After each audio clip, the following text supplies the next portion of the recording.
Vessels से। किससे? Blood vessels से। यानी कि रक्त वाहिनियां जो हैं वो दो हिस्सों में बटी होती हैं। एक होती है धमनियां यानी कि आर्टरीज, और दूसरी होती है शिराएं यानी कि वेन्स। शिराएं और वेन्स किस तरह से काम करेंगी रुधिर के परिसंचरण में, आइए देखते हैं। सबसे पहले हम लोग आएंगे कहाँ? लंग में। लंग को देखेंगे तो ये क्या है? लंग है। ये क्या है? लंग। लंग में क्या होता है? ऑक्सीजन आता है। जब हम लोग सांस अंदर लेंगे ऑक्सीजन कहाँ आएगा? लंग में। ठीक है। लंग में अब क्या है?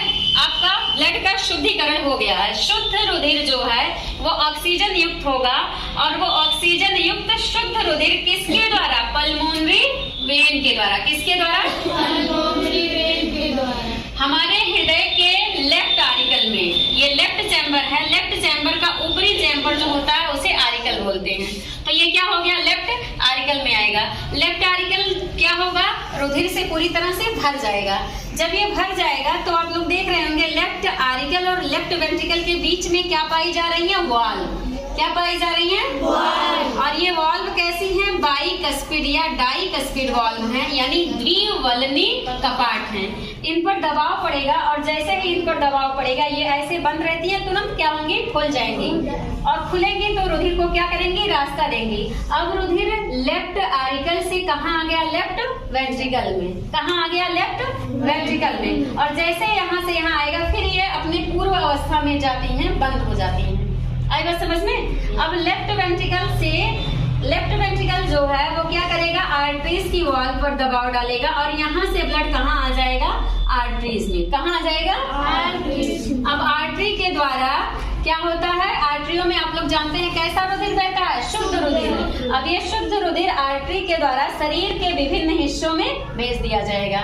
शरीर के विभिन्न हिस्सों में जब ये जाएगा तो वहाँ क्या होगा? जो रुधिर जा रहा है उसमें ऑक्सीजन ज्यादा है, और जो पहले से उपस्थित है उसमें क्या ज्यादा होगा? Carbon dioxide. अब वो कार्बन डाइऑक्साइड और ऑक्सीजन का वहाँ क्या होगा? एक्सचेंजिंग यानी अदला बदली। कार्बन डाइऑक्साइड रुधिर के साथ जुड़ेगा और वो फिर से शुद्ध होने के लिए आएगा, और ऑक्सीजन जो टिश्यू है शरीर के वहां चला जाएगा। ठीक है। अब जो डीऑक्सीजनेटेड ब्लड है वो बॉडी पार्ट से किसके द्वारा? कौन सी? वेन्स के द्वारा। वेन्स के द्वारा। किसके द्वारा? वेन्स के द्वारा कहाँ आएगा? हमारा जो हृदय है उसके राइट आरिकल में, राइट चैम्बर में। राइट चैम्बर के अपर चैम्बर राइट आरिकल में आएगा। राइट आरिकल जब ब्लड से फुलफिल हो जाएगा तो राइट आरिकल और राइट वेंट्रिकल के बीच में चैम्बर वाल्व पाया जाता है। इस वाल्व को कहा जाता है ट्राइकस्पिड वाल्व या त्रिवल्नी कपाट। इस पर क्या होगा? दबाव डालेगा, ये भी ऐसे बंद होता है। जब दबाव पड़ेगा ये खुलेगा, यानी रुधिर को रास्ता देगा।